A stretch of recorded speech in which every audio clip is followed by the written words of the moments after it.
Hello and good evening, hockey fans. Welcome back into the Neutral Zone here on IE Sports Radio, your direct feed for all that is sports. Gonna be a heavy show tonight, lots of different places. Zach is taking the night off. Something about a Michigan State, Michigan basketball game. Yeah, those Sparty alums, I guess they do tie into that Big Ten rivalry a little bit. But I'm not going to be here alone. Matthew Owens from USRN is going to be here with us tonight to talk all things hockey, so we will have some fun there. Topics for the night.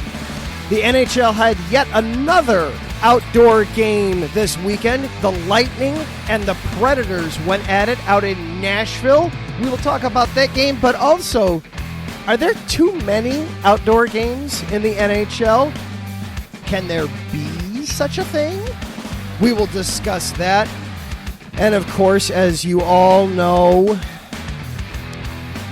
problems have escalated in Ukraine, between Russia and Ukraine. It is affecting all of our lives, especially in the hockey world, and in the hockey world in a unique way. We can't get out of here without discussing that a little bit, but we won't go too heavy into the real world stuff because we know that sports tries to be our escape from the horrors of every day, and we want to be that for you tonight. We will also be checking in on some of the scores around the league, maybe even getting into some collegiate stuff tonight. The collegiate season has wrapped up and finished for the year, but finally, Matthew's a play-by-play guy. You know we got to talk some play-by-play. All that and more, this is the Neutral Zone.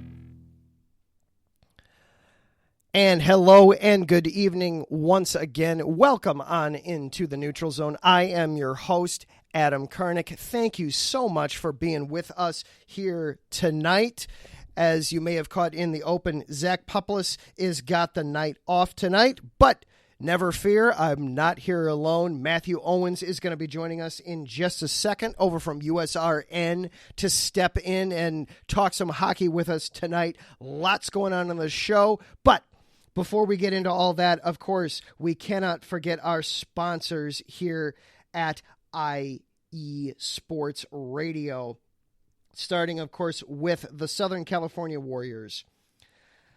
The world of semi-pro sports is unlike any other sports organizations. Players pay to play in hopes of so many different outcomes, whether it's playing to get filmed to try out for professional teams, big-time colleges, or just playing to stay in shape. No matter what, all semi-pro players have one thing in common, and that's playing for the love of the game. The SoCal Warriors have been on a quest to earn titles and give players second chances since 2017. Whether you're in Southern California or anywhere in the world, give semi-pro sports a chance if you love your sport. You may get that second chance you've been waiting for as an athlete. Find them on Twitter at SoCal Warriors, Instagram at Southern California_Warriors, or go to Facebook and search Southern California Warriors. And Background Check International.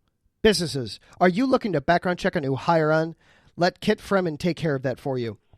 Kit founded and has managed Background Check International since 1994, and he's here to help you with the screening process.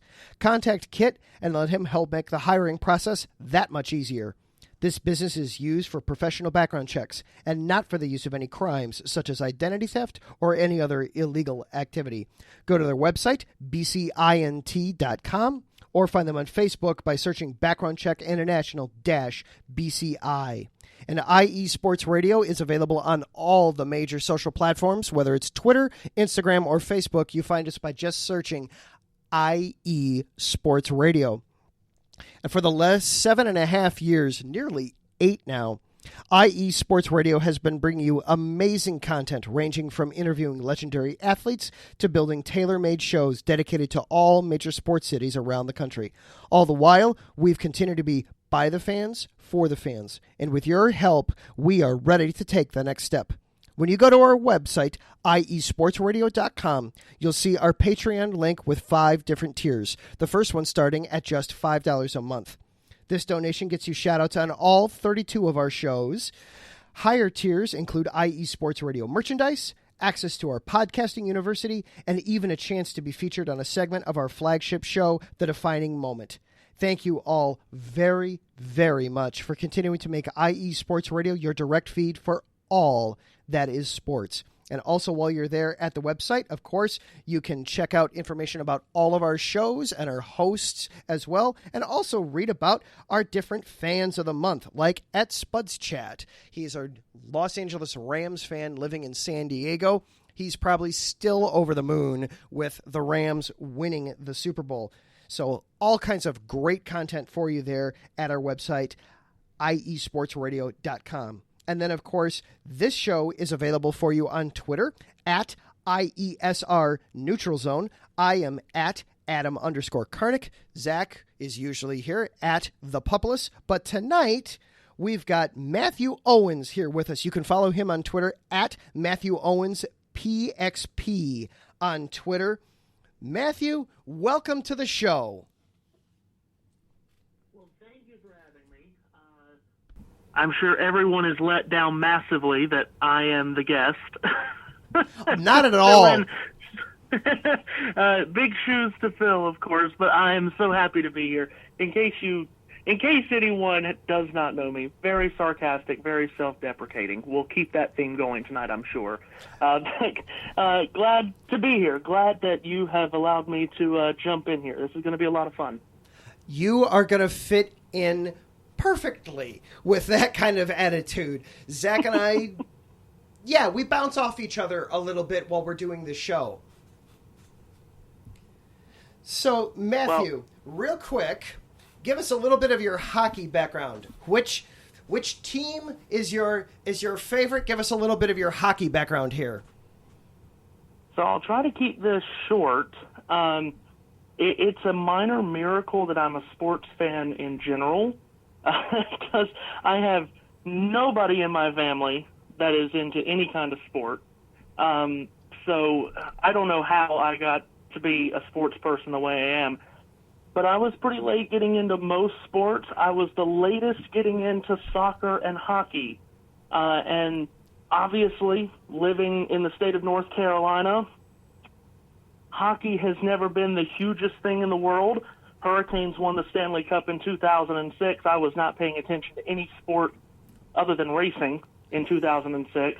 It took me a long while to get into other sports, but I was following a little bit the Hurricanes making the run to the Eastern Conference Final in 2009 and I liked the sport. I didn't become enamored with it, but I liked the sport.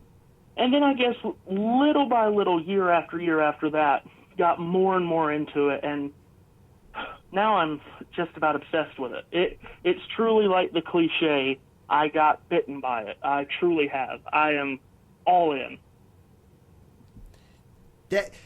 It's ironic, your timeline there. It's very close to mine. I got into hockey 2009, 2010, when the Blackhawks were beginning their... Okay, and a quick aside. Yes, the Blackhawks are still technically my team, but we're very much we're not on speaking terms at the moment. So I'm 99% close to looking for a new team. So anyway, I digress. Right around that time, though, right as the Blackhawks were returning to form, was when I got in. I got into it because I was in college. I was refereeing for intramural hockey, and I started watching hockey because I wanted to see where the refs put themselves. And then I got bitten by the sport. Yeah. Well, isn't it interesting? Because I get the feeling, unless you live in Canada and then those north and northeast states, you're not introduced to hockey at a very young age. And I think it's really interesting because when you first get into it, it's so unique. There's not another sport like it on the planet. And at first you're like, I don't know if I can get into this really. It's very weird. It's very strange. But the more and more you watch it, you really do fall in love with it. And, gosh, I am there now. It took me a long time, like I said, but I am there. I am in love with this sport. Yeah, it was, for me, it had all the best parts of football, my first sports love, and disregarded all the, for me, worst parts about soccer, which is probably my bottommost of the team sports. And it was just the perfect mesh and blending of those. It has the speed and physicality of football with the low-scoring variance of soccer, where any one individual little mishap can have huge consequences on the end result of the game. Yeah. Yeah, absolutely. I'm totally with you there. All right, so now we have kind of reintroduced ourselves to the hockey world. Let's get into the game from this past Saturday night, the Tampa Bay Lightning and the Nashville Predators, which you reminded me you actually got to call for USRN. So set the stage for us there a little bit, Matthew. Get us into this game from this past Saturday night. So, yeah, obviously we're going to spend a big bulk of time talking about the idea, maybe not even the idea anymore, but the thought and the success rate of hockey outdoors. I love outdoor hockey games. I'm not sure, I'm sure everyone does. This was so different. It had such a different flair to it, and we knew that it would. Being in Nashville, the outdoor games have been where? They've been earlier this year in Minneapolis. They've been in Maryland, Indiana, New York, Pennsylvania. We did have one at the Cotton Bowl, which was a tad strange. We've had some in Massachusetts, D.C., some in Canada. We had never had one quite in the area of Nashville. Now, like I said, Nashville's not as south as Dallas is when we had it at the Cotton Bowl, which was 2020, Predators and Stars. But, like I said, I feel like the one at the Cotton Bowl almost felt strange to me. It almost felt a little forced to have it in an area like Dallas. This did not feel as much force. This did feel like we are admitting that Nashville is a huge party town, which it is. Nashville has made so many strides over the last few years at being a party town, being an event town. Many sports are realizing that, NASCAR being first and foremost in that. They're having everything in Nashville, including their season-ending banquet, which used to be in New York, used to be in Las Vegas, now it's in Nashville. So we knew this was going to be a party. We knew country music was going to be a big part of it, and it certainly was. There was just a different atmosphere to it. And as someone that does live in North Carolina, always has, hockey is gaining steam in the South. There is no doubt about that. The Hurricanes have been on a run now since, 2019, when they made the Eastern Conference Final. They've been in the playoffs every year since. They've got a really good team this year. Nashville was in the Stanley Cup Final just a handful of years ago. Tampa, again, when you talk southern states, you don't exactly talk Florida because, Southeast, you talk about North Carolina, South Carolina, Georgia, Tennessee. But Florida is obviously the southernmost state. Tampa's won the last 2 Stanley Cups. They're good again this year. The Panthers are good. Hockey is catching on in the South, and I think we've got a big snapshot of that Saturday night. Yeah, it's a good venue and a good place, like you said, for all those reasons. Nashville is a party atmosphere. It is a music nirvana. I mean, whatever kind of music, obviously country music is the first thing you think of, but you can find blues, you can find rock and roll, you can find old bluegrass, you can find classical music there. So to bring that in, it's going to be a good atmosphere. To me, the weirdest spots for the outdoor, I loved the Minnesota one earlier this year. That to me was like, this is hockey. We go outside, we see our breath. The fans, nobody really wants to sit because they know if they sit down, they might get stuck to their seats. So we're going to stand for the whole game. That was, oh yeah, this is great outdoor hockey. I still have to wrap my head around going further south into it. The weirdest one for me for the outdoor is when they had it in Los Angeles, because it's like, it's 65 degrees. No, you don't do outdoor hockey in 65 degrees. That just ice. Hello, ice has to be there. Yeah. You make a good point. That was one of the stranger ones. Like I said, Dallas at the Cotton Bowl, and we're going to get one in Raleigh next year, which I'm sure we're about to talk about. I'm a little bit excited for that. But yeah, like I said, it felt to me like the Cotton Bowl one, as I said, that felt forced to be in that market. And I'm glad you brought up the one in L.A. because I had forgotten about that one. I don't know how I could. Vin Scully was there.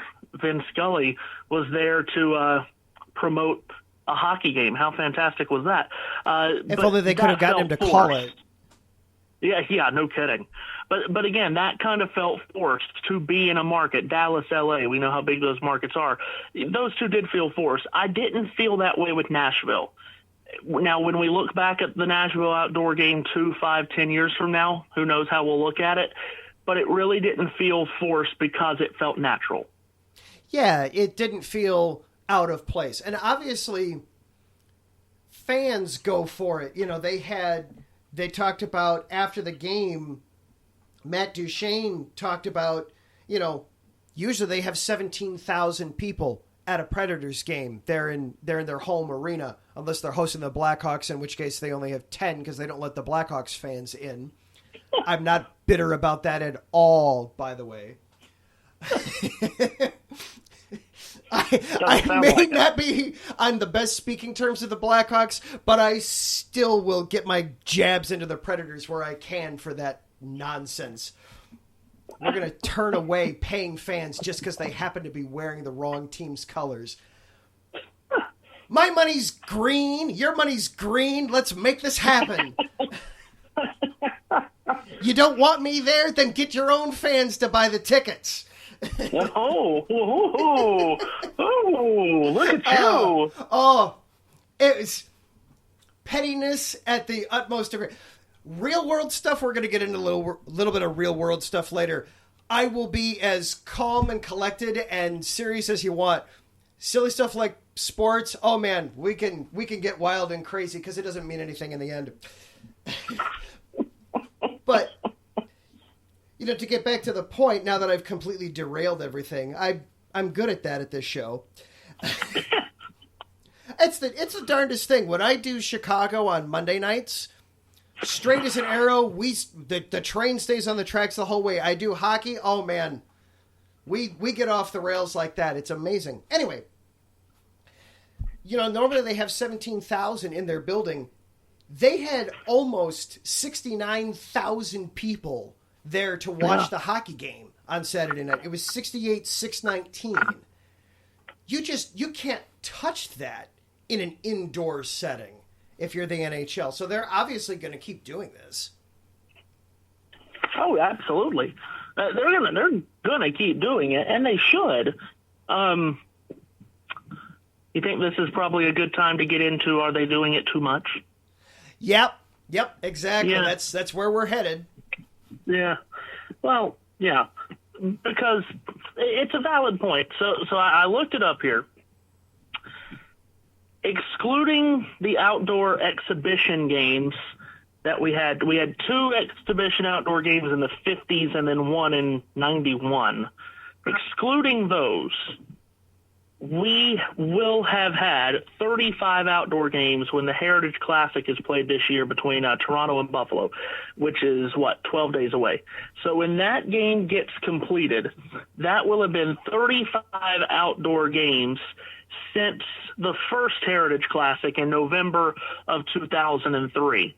That's an average of 1.8 outdoor games a year, but that is a bit misleading because after that first Heritage Classic in 03, we didn't have another outdoor game until 08, which was the first Winter Classic. So if you take out that 2003 Heritage Classic, we have had 34 outdoor games, and I'm not a math major, but we have had 34 outdoor games in the last 14 years. That's about 2.5 a year. It is a lot. Yeah, and it feels like, I mean, it's one thing when they do it on New Year's Day. Of course, you've got college football bowl games on New Year's Day. It's nice to know that, hey, there's going to be an outdoor game in the NHL on New Year's Day. You can set your calendar to it. The other ones feel random. It's like, we're going to throw a dart at the calendar. Hey, the last Saturday in February, that works. And, hey, the second Sunday in March. Sure, that'll be fine. Yeah, it's interesting because I think 3 a year is, I feel like that's a pretty good number. We got out of hand at one point. We got way out of hand at one point. We had 5? We had 6. We had in 2014. In 2014, we had the Winter Classic, and then we had 4 Stadium Series games, and we had a Heritage Classic game. It got out of hand right there. That was too much of a good thing as it goes. I think 3 a year is perfect because you have the Winter Classic, which should always be on New Year's Day, obviously. Then I think you have 1 Stadium Series game, and if you want to make the Heritage Classic a yearly thing, which it really hasn't been, I'm good with that. Have that up in Canada somewhere, and then have a Winter Classic somewhere in the U.S., and have a Stadium Series game somewhere in the U.S. But I like the point that you made. I think there's got to be a little uniformity to it. What do we know as sports fans? Hey, Adam, when's the Rose Bowl? It's New Year's Day, every day. Every year. And you can go up and down the line. When's the Indianapolis 500? Labor Day weekend. When, like I said, we don't need to spend time. You go up and down the line. There are certain dates that mean a lot in sports. I think there does need to be some uniformity to it. Have that Stadium Series game on a certain, just pick one. I don't really care, but pick a day. Pick either a day or, like you said, second Saturday of this month or last Saturday. Do something like that. Yeah. Don't just make it random. Yeah, because we are, as sports fans, we are creatures of habit. We like to know that on Saturdays in the fall, I click on CBS and I can see my Auburn game or I can see my Alabama game. I like that I can click on my television on Sundays in February and March and know, oh, here's my NASCAR. I like knowing that I don't have to look it up. It doesn't matter that it's easy to look it up. You're requiring something of me. I just want to sit down and turn on my television and know I'm going to find what I want. Yeah. Here you go. Why don't you just have the Stadium Series? Because as we know, sometimes things get engulfed, especially in football's fire, right? You don't want to go up against football, especially the NFL. Mm-hmm. And then March, in a lot of places, March is too late to have an outdoor hockey game anyway. But March, you'll get swallowed up by March Madness. So who would be keeping you from saying, let's have the Stadium Series every year on Valentine's Day weekend? There you go. Just go that route. Yeah, I can't think of anything more romantic. Anything more romantic than looking at grown men with teeth missing just beating the absolute heck out of each other. My wife's from Minnesota originally. She would agree with you 1,000%. But I do think it would be important to have a set date for that Stadium Series game. And again, the Heritage Classic, that's we don't have that every year. I don't know. Yeah. They can have that whenever they want. I mean, listen, the 3 outdoor games this year were what? Wild Blues, Predators Lightning, and then Maple Leaf Sabres. Anything that involves the Sabres, God bless the great people of Buffalo. They're amazing fans. Anything that's involving the Sabres is going to be last on that list. I'm sorry. So Buffalo will Classic, tune in. Buffalo will absolutely tune in. Oh, yeah. I'm not sure anybody else will. That's right. But yeah, I would like that. But I love outdoor games. I really do. It's especially when it snows. Oh my gosh. When it snows, it makes it that much better. But I do like outdoor games, but I'm glad we went away from where we were in 2014, like I said, when we had 6. That's too much. If you have too much of a good thing, it's not special anymore, right? So Exactly. Let's keep it special. I don't want it to lose its luster, but with a diagonal dotted line to that, oh my gosh, I am beyond thrilled that we're going to have one in Raleigh next year, and the Hurricanes are going to host one at Carter Finley. That has been set for February 25th. Hopefully the weather will be nice, because anyone that lives in North Carolina knows February, it could be anywhere between 10 degrees and 80 degrees. So hopefully the weather will play nice. But I am crazy excited for the Hurricanes to finally get one, because it almost has become, hasn't it, a badge of honor to host, to be in an outdoor game and to host an outdoor game. And that's I told our good friend Seth at USRN, who is a big Tennessee sports fan and likes the Predators, I said, this is a proud night for the Predators to host an outdoor game. And it'll be just that for the Hurricanes next year. That's going to be a load of fun, and it is. It's going to be a badge of honor for that franchise. Yeah, Teva Teravainen and the crew have definitely earned it there in Carolina. All right, we need to take a quick break, and then when we come back, we have some real-world things that we have to discuss for a couple minutes. This is the Neutral Zone here on IE Sports Radio. Matthew Owens sitting in for Zach Puplis. I am Adam Kernick. We will be right back after this.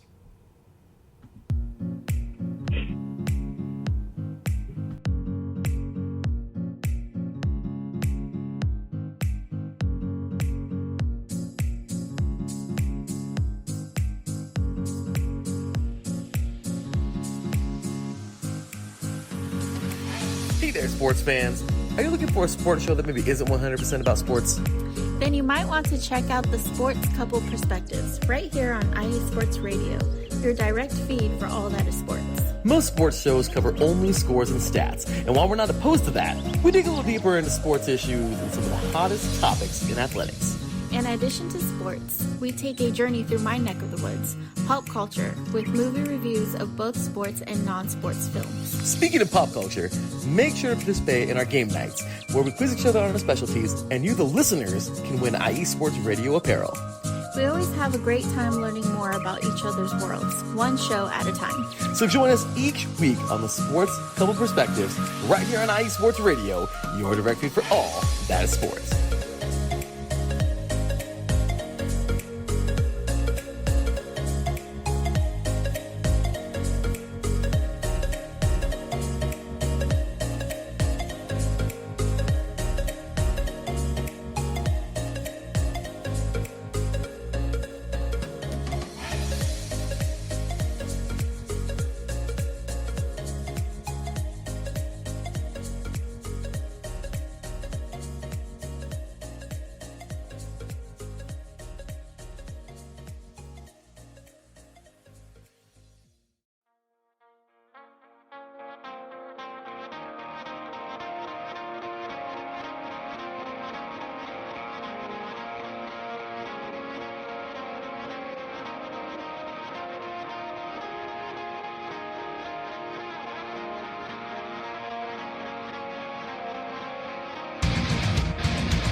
Hey sports fans, do you like wine?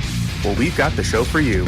This is Let's Wine About Sports, a show where we talk about wine and sports simultaneously. From the classic Cabernet Sauvignon all the way down to the grapes that you've never even heard of before. Oh yeah, we cover it all. And we'll talk about a little bit of sports as well. Football, hockey, collegiate, women's sports, it doesn't matter. We're going to talk about it all, and we're going to whine about it all. So join me Monday at 8 p.m. on IE Sports Radio, your direct feed for all that is sports.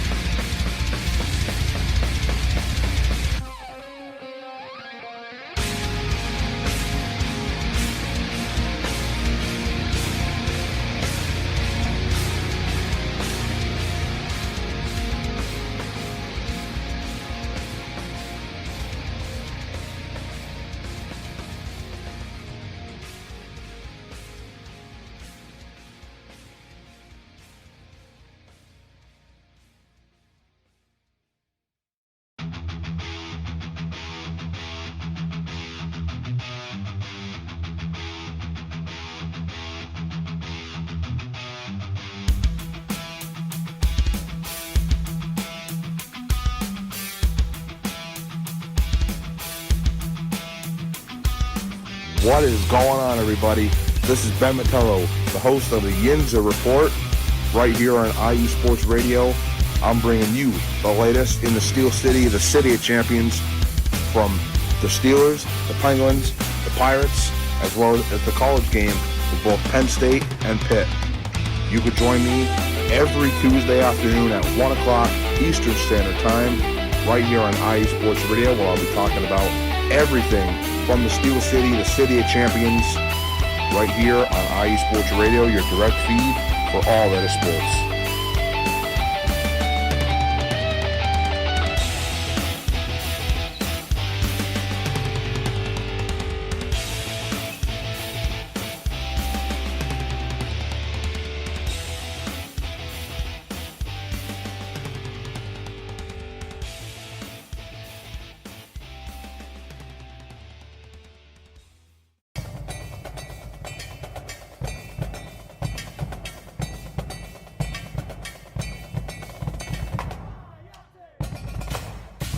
Calling all Indiana sports fans, this is your podcast.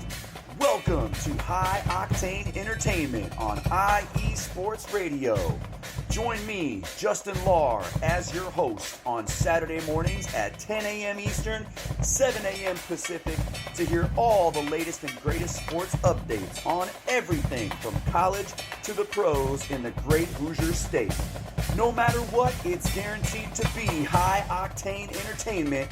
That's Saturday at 10 a.m. Eastern, 7 a.m. Pacific on IE Sports Radio, your direct feed for all that is sports.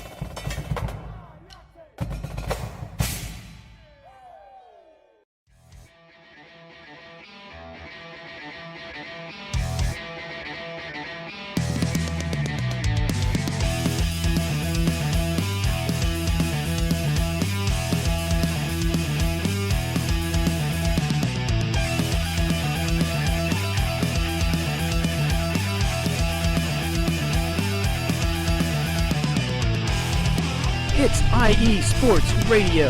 It is your direct feed for all that is sports. It is Philly Sports Talk with Cash and Chris every Tuesday night right here on IE Sports Radio, your direct feed for all that is sports. Philly Sports Talk with Cash and Chris is the most comprehensive view on Philadelphia sports exclusively right here on IE Sports Radio.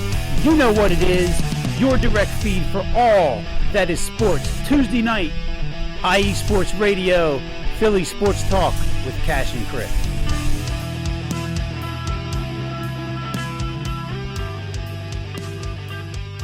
And welcome back into the Neutral Zone here on IE Sports Radio, your direct feed for all that is sports. Cash and Chris were on just before us tonight, talking all things Philly. They did have their Flyers Minute on the show. And I am Adam Kernick, along here with Matthew Owens, sitting in tonight in place for Zach Puplis. He's watching the Spartans and the Wolverines basketball game, which he will be covering on Thursday on his Lions, Tigers, and Wings Oh My show, doing all things Michigan sports. I know, isn't that one of the best names for a show ever? Yes, it is. I always, every time I see him, though, I always add on the little "oh my" to it, just to see how much I can push his button with it. All right, so we go from promos to the real world. Of course, as we're all aware now, Russia and Ukraine are effectively at war with one another, and all facets of life are being affected. And that includes the hockey world, the hockey family. We're seeing the NHL come out with statements where they are ceasing operations with their Russian corporate sponsorships. They have stopped supporting their Russian language social media sites and updates. And we're starting to see players like Alexander Ovechkin, who historically has been a supporter of Vladimir Putin, losing out on sponsorship opportunities. Mass Mutual has pulled their ad with him and Nicholas Backstrom in it. They're no longer going to air that. We've seen all kinds of ways that the hockey community is reacting to this stuff in real time. And one of the interesting things that I always think about with this, Matthew, is we take for granted, I wonder here in the United States if we don't take for granted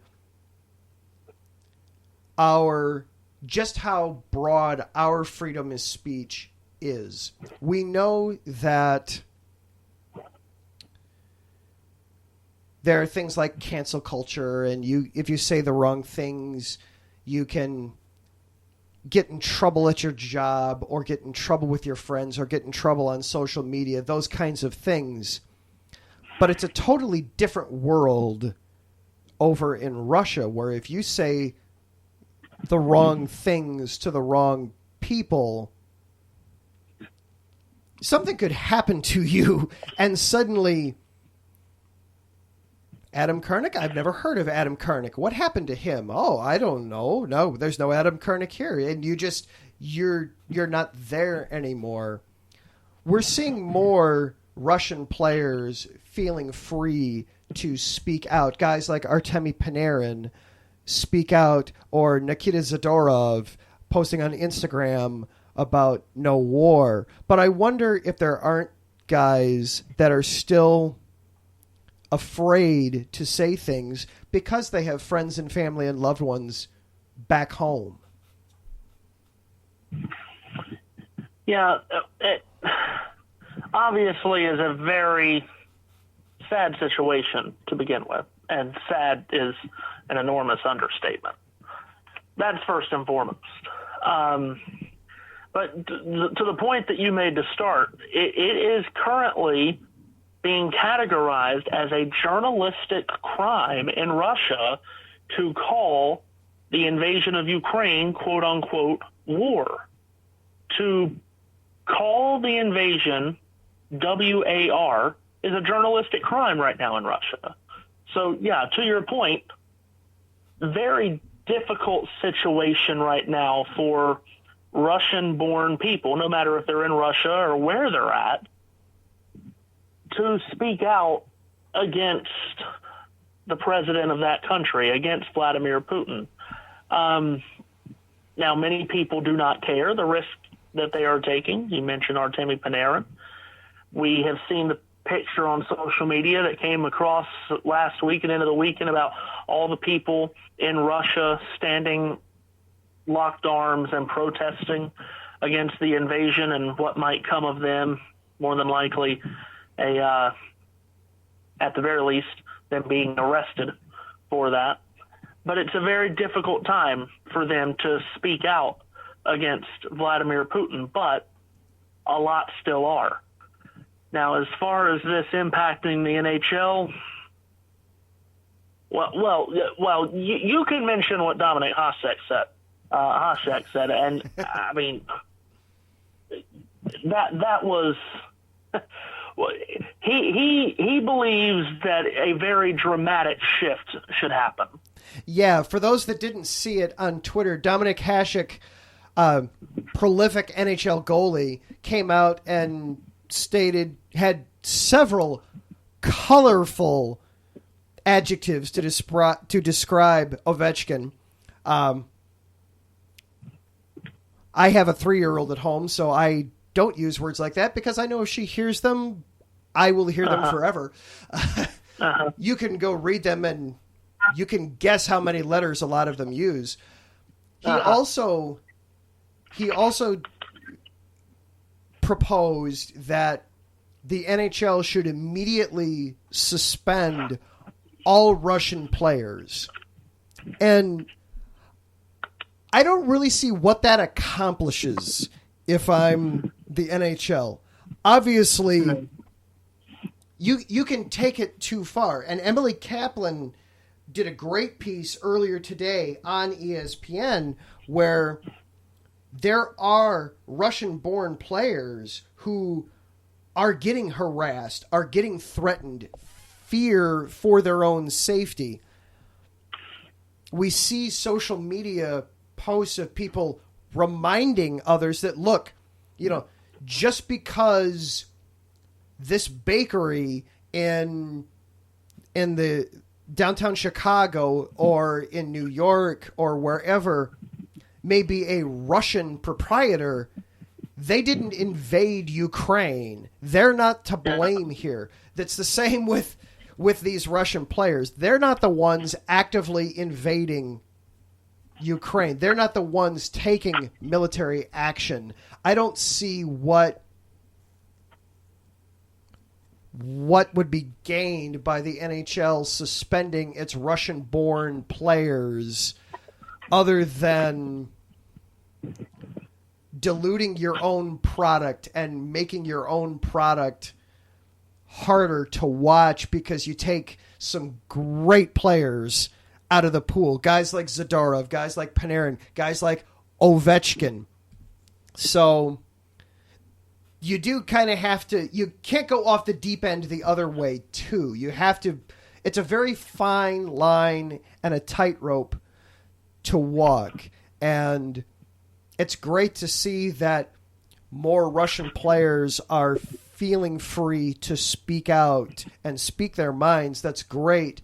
At the same time, I'm not 100% prepared to automatically condemn any of them that aren't speaking out against it because the rules in Russia, where many of them still have family, friends, even if they've moved, their wives or their kids are here in the States, they've still got parents, they've still got aunts and uncles, they've still got cousins, they've still got connections to Russia, and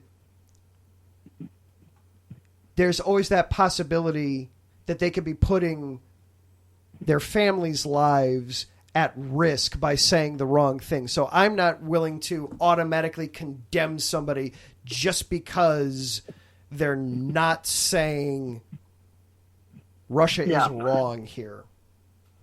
Yeah, and I'm with you on that. And no, Russian-born players should not be banned from the NHL for the rest of the year. That's absurd. At least I think it is. It's a big overreaction. But I will say this. I am fully for what happened earlier this week with FIFA banning Russia from the World Cup, because the World Cup is obviously, in its name, it is a world event. It is a world celebration, not only of soccer, but a celebration of the countries that are in the event and a celebration of the people of those countries, not just the players. And when you're dealing with a world celebration, I think a lot of people are in agreement Russia should not be celebrated right now. Yeah. I can totally see that. Yeah, you're seeing the Olympic Committee is calling for Russia to be excluded from all sports. You've got the Swiss Hockey Federation is calling for sanctions against Russian and Belarus national teams to not be able to participate in international events. And those are all appropriate. But to just say, you were born in Russia, never mind that you're playing here in the States, you must go, feels like an overreach. Yeah, it does. That is way over the line, in my opinion. And again, I feel horrible for the Russian soccer players that won't be able to play in the World Cup. World Cup only comes around every 4 years. And that's going to be an enormous event that they are missing through no fault of their own. Again, as you said, the players on that Russian soccer team, they're not the ones that invaded Ukraine. But I agree with that because it would be a celebration of Russia if they were in the event. I don't agree with Russian players not being able to play in the NHL or elsewhere. Andrei Rublev, a Russian tennis player, he is a terrific tennis player as well, top 10 in the world, just won the Dubai Championships over the weekend. He was the number 2 seed in the tournament. He beat Hubert Hurkacz in the semifinals and then went on to beat Yuri Vesely in the final. And when he beat Vesely in the final, he wrote on the camera, "No war, please."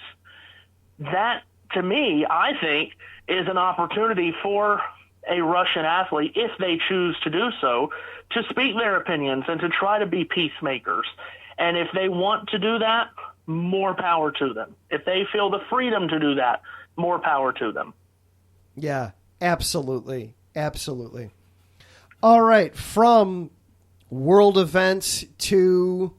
We're going to take one more break, but then when we come back, since Matthew is such an accomplished play-by-play, all kinds of sports on his resume, football, basketball, and also, yes, hockey, we're going to pick his brain a little bit. Just what is it like to call a hockey game on the radio? All that and more coming up. This is the Neutral Zone here on IE Sports Radio, your direct feed for all that is sports. Back right after this.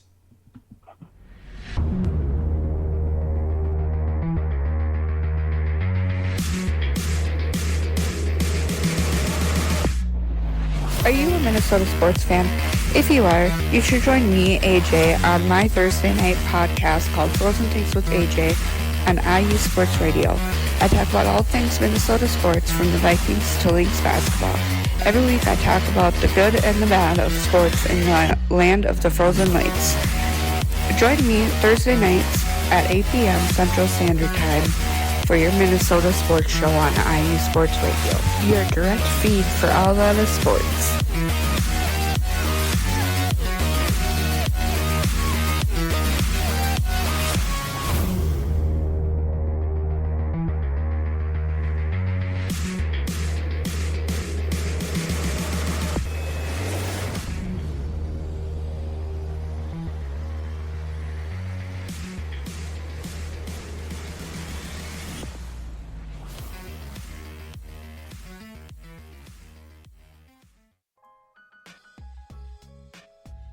Hey, what's up, sports fans?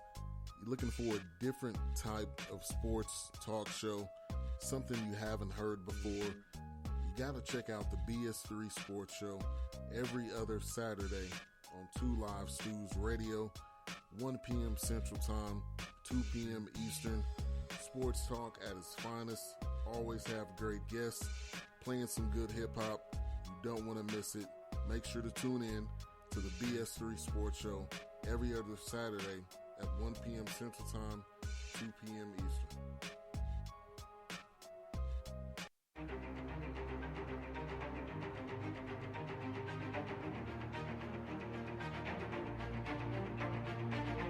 Hey USRN fans, do you have a product or company you're trying to promote? Look no further. USRN is teaming up with small local businesses trying to establish themselves via online promotion. Let us know if you're interested. Email us at usrnradio@gmail.com to learn more.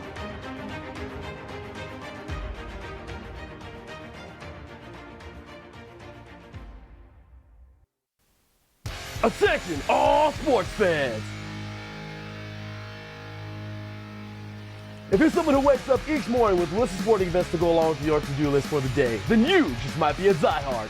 The world of sports is as vast as the ocean is deep, including the major leagues, the minor leagues, the colleges, and everything in between. This is me, your boy Larry B of IE Sports Radio, welcoming you to join me every Monday evening at 4 p.m. Pacific, 7 p.m. Eastern on The Defining Moment, a show that focuses on what really matters in the sports world, sports themselves, and nothing outside of them.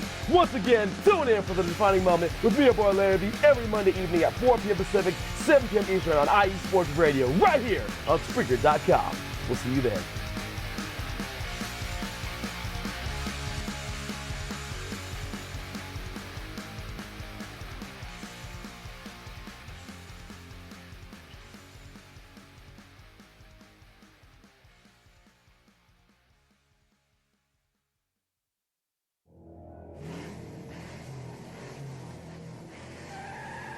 Motorsports takes many forms, and there's one show on IE Sports Radio that's ready to cover it all. I sure hope you're talking about you and I, Daryl, because I know the Extra Mile is the best place to go for everything motorsports related. Yes, it is. From NASCAR to IndyCar to sports cars to everything in between, IE Sports Radio has everything covered for the fastest sport in the world. Plus, don't forget all of our random shenanigans along the way. That's right, Caitlin. So for plenty of motorsports coverage and plenty of Caitlinisms, check out The Extra Mile on IE Sports Radio with Daryl Kinsey Jr. and Caitlin Seen, Thursdays at 8 p.m.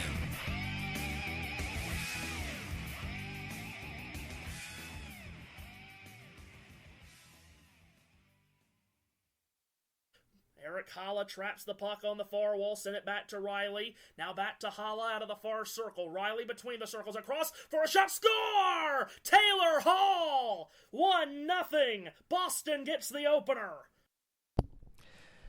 That call, courtesy of our sister station, USRN, and made by our very own Matthew Owens from the Bruins Wild game back on January 6th earlier this year. So, Matthew, first of all, very nice call on that goal. How many different sports do you call now for USRN? How much time you got? Oh, a few minutes anyway. Oh, my gosh. Okay, let's go. NASCAR, Formula One, IndyCar, so basically any kind of racing. Basketball, college basketball. Baseball, college softball. Football, NFL and college. And maybe USFL this spring if it doesn't get sued, which it sounds like it might. That's Right. a totally different story. That's a totally different story. And then even the last couple of years now with the Olympics, I have done water polo. I have done swimming. I have done short track speed skating, and of course hockey, which I love to death. All right. So, quick step back there. What got you into play-by-play, first of all? Well, I always knew it's what I wanted to do. I can't particularly tell you why. I mean, I am going back, I'm talking like 3 and 4 years old. My mother, who had a very, she raised me as a single mother, and she found a way to get me to settle down. She always says I was a really good baby because all she had to do was put a NASCAR race on the TV or just give me some toy cars, and I was good. And I would take those toy cars and, you know, push them around in a circle, and I'd be in there announcing my own race. And I'm talking, like I said, 4 and 5 years old. I always knew that's what I wanted to do. And, boy, that's a blessing because there's a lot of people that get into high school and college and still don't know that that's what they want to do. And it's a huge blessing that, you know, I knew what I wanted to do forever. And that's how I got into that profession, if that answers that question. It does. And don't go peeking into my high school and college past. I majored at being a college student, but that's a conversation for a different time. So hockey, how different is it to call a hockey game for radio compared to all those other events that you call then? Yeah, so the way I look at it is if you are going to do sports play-by-play on radio, you've got to be the eyes, the ears. You've got to have every sense. You've got to provide every sense to the listener because you're assuming that whoever's listening is not watching. Now, maybe they are, but you can't assume that. So you've got to describe everything you can. So if you have ever heard Kevin Harlan call a football game on radio. Oh, yes. I stand by, and I don't want to be a victim of recency bias, but I think Kevin Harlan is the greatest radio play-by-play guy I've ever heard. With all due respect to the folks that are so great and have been so great at it, like Ben Scully, Jack Buck, we can go all down that line. I think Kevin Harlan's the best radio announcer I've ever heard.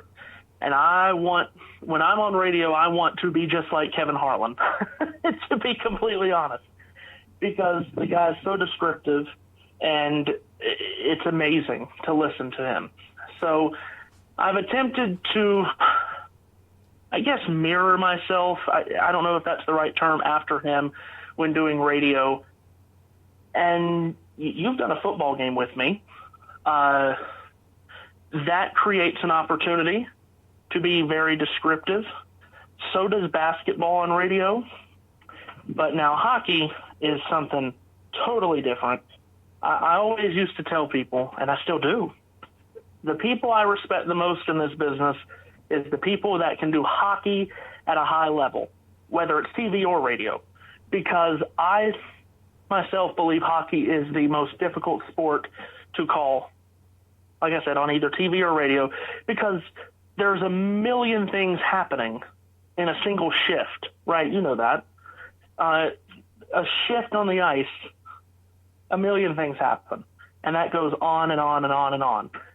And there's so many players, and there's so many names, and there's so many things to follow.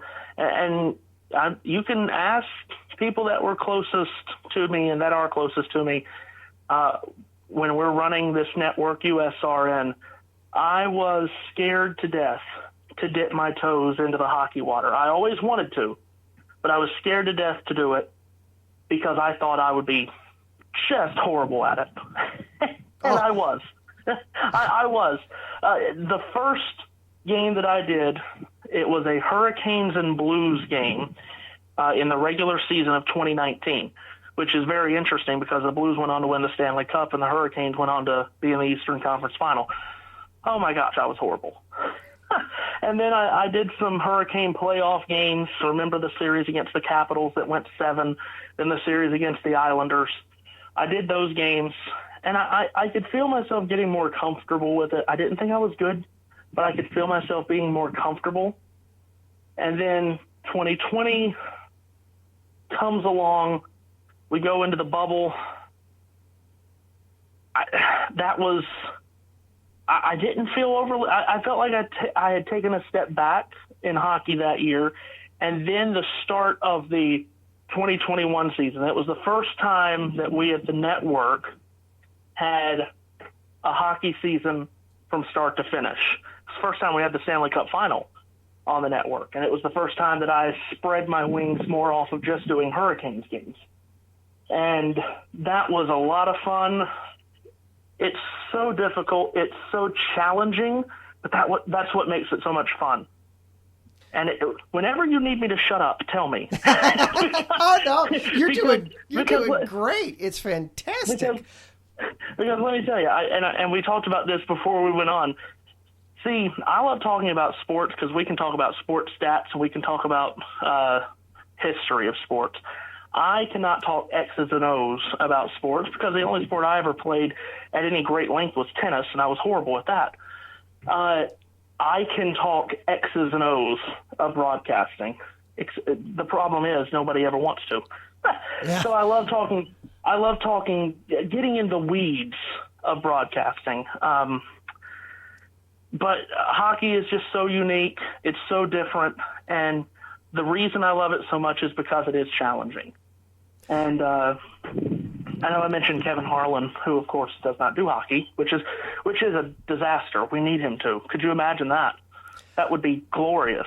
When I think of Kevin Harlan, the first thing that always comes to mind for me is working in the random stoppages into the broadcast. The black cat on the Monday night game a few years ago that call is forever ingrained in my head. I happened to be driving home from work at the time and just hearing that, oh, the cat is at the 30. Now he's at the 20. He's inside the fill in the whoever the sponsor was, red zone. It was, my God, he fit in a corporate sponsor into a cat racing onto the field. This is amazing. This is better than the damn game that's going on, because it was Jets getting killed by somebody.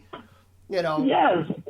Kevin Harlan, I can understand why you could not pick a better role model. I want to ask you, for your first hockey game, that Hurricanes Blues game, what was harder, keeping track of the game or pronouncing the names off the spot? I mean, you look at the Hurricanes roster and you've got names like Teravainen, Svechnikov, Trocheck, Niederreiter. Nino Niederreiter is, by the way, Nino Niederreiter is my favorite hockey name ever.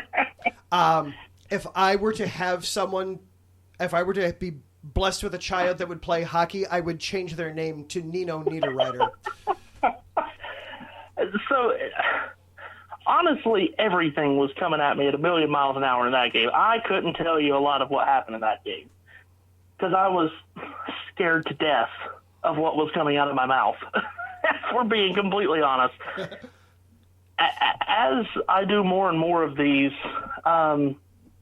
everything has become easier, which, I mean, that's what you want, right? The more and more you do things, the slower it's going to be, and the more it's going to come to you. But keeping up with the action as quickly as it is was what I struggled with the most at the start, and still at points you can struggle to keep up with it. I did a Vegas Rangers game earlier this year on Friday Night Hockey, which is our big thing on USRN. We love our Friday Night Hockey. I did a game between Vegas and the Rangers. It went to overtime. The 3-on-3 overtime did not have a single whistle for the entire 5 minutes.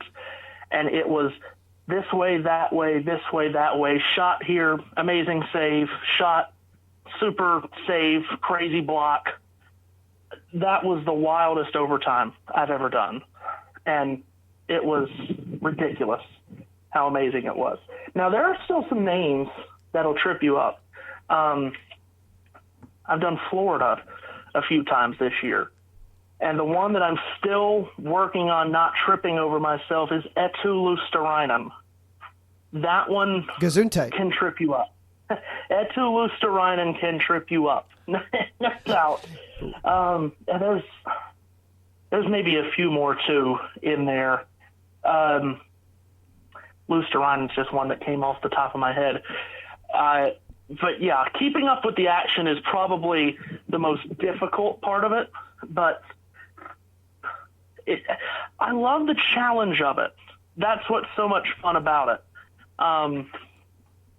And it's totally, you're not going to call a hockey game the way you call football or basketball. Right. And something else that people might not know, I'm sure a lot of people don't. I know a lot of people don't, because you can notice that by the way people go on Twitter and trash people like Jim Nantz, Joe Buck, whoever they don't like. You don't just step in, sit down, and call a game. There's so much prep work that goes into it. and you've got to know all of that. And you might not use any of it in your broadcast, but you've got to know it at some point, just in case it pops up. But I love doing hockey. I really do. I'm excited. I got 2 games this week.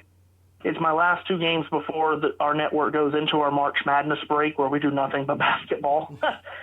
So I've got Hurricanes and Capitals Thursday night or Friday. We've got a Friday night doubleheader this week, I should say. We didn't start doing that till a couple of weeks back, but we've got another doubleheader this week. I'm doing the Lightning and the Red Wings, and then the second game of our doubleheader is Vegas and Anaheim. So 2 good games there. So I'm excited to do those 2, and then we're off to our March Madness break. Well, be sure to check out those calls over on our sister station, USRN. Matthew Owens does an outstanding job on the call. We've got to wrap this up here for tonight, but Matthew, thank you so much for stepping in tonight. I really, really appreciate it. Yeah, well, I appreciate you having me. It was a lot of fun. Glad to do it anytime. And I will try my best